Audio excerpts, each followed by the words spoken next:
കഴിഞ്ഞ കുറേ ദിവസങ്ങളായി അടുപ്പിച്ച് പെയ്ത മഴയിൽ പലരും ബുദ്ധിമുട്ടിയ ഒരു കാര്യമാണ് കണ്ടിന്യൂസ് പവർ കട്ട് എന്നുള്ളത്. പല സ്ഥലങ്ങളിലും മരം വീണും അതുപോലെ ലൈനിലെ മെയിൻ്റനൻസ് മൂലവും മിക്ക ദിവസങ്ങളിലും പകലും രാത്രിയിലും പവർ ഇല്ലാതിരുന്ന ഒരുപാട് ആൾക്കാരുണ്ട്.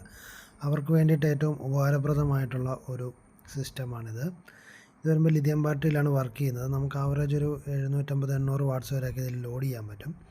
അതുപോലെ ഇൻബിൽറ്റ് MPPT ഉള്ള സിസ്റ്റമാണ്. അതിൽ നമുക്കൊരു 1000 വാട്ട്സ് വരെ സോളാർ പാനൽ കൊടുക്കാൻ പറ്റും. ഇപ്പോൾ പകൽ കറണ്ട് ഇല്ലാത്ത സമയങ്ങളിൽ രാവിലെ തൊട്ട് വൈകുന്നേരം വരെ കറണ്ട് ഇല്ലാതിരുന്നാലും ബാറ്ററി തീർന്നു പോകുന്നൊന്നും പേടിക്കേണ്ട കാര്യമില്ല.